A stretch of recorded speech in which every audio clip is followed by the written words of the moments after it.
Tupo na SRS lakini zaidi pia na Ifakara Health Institute. Kikubwa tunachokizungumzia na ambacho wamekuja nacho ni kwamba nchi nyingi duniani kunaweza kuwa na taarifa za vifo. Lakini pia kama mnavyojua kuna taarifa za kuzaliwa. Kwa hiyo kuna taarifa za death, pia kuna taarifa za birth. Kwa mantiki hiyo tunachokikusudia sasa wanachokuja nacho katika mfumo huu ni kwamba ni muhimu sasa kuwa na mfumo unaotambua idadi ya wanaofariki, lakini kwa nini wanafariki.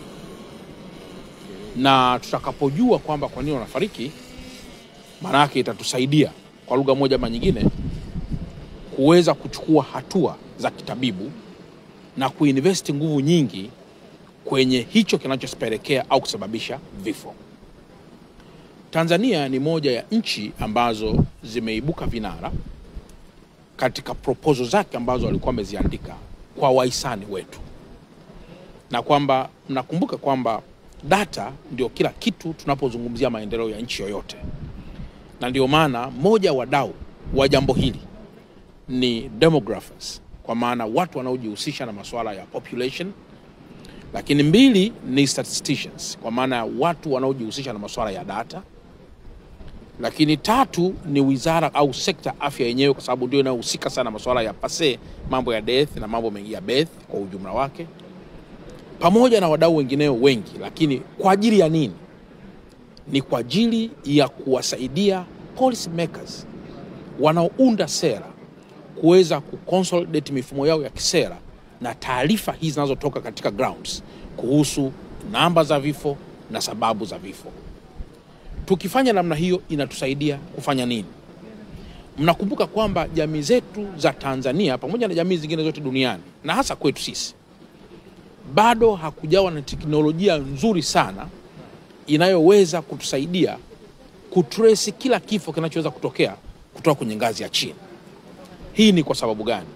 Ni kwa sababu tu ya mifumo ya teknolojia, ni kwa sababu ya ule uelewa wa wananchi kuhusu kuripoti taarifa za vifo na masuala mengineyo. Niliwahi kuwa kwenye mji mmoja unaitwa Kagera.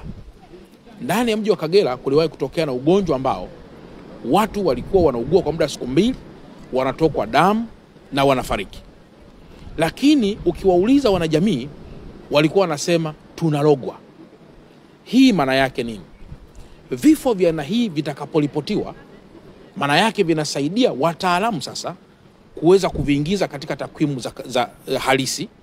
Halafu wataalamu sasa wa kitabibu kuweza kuchukua jukumu la kujua nini chanzo cha kifo, ambacho mwisho sasa tunapokwenda katika kuunda sera, maana yake ni kwamba tutakwenda katika sera ambazo zitasaidia kuelimisha Watanzania kuhusu magonjwa ya milipuko, kuelimisha Watanzania kuhusu sababu za vifo kwenye baadhi ya vitu, lakini kuelimisha Watanzania kuhusu mambo kadhaa.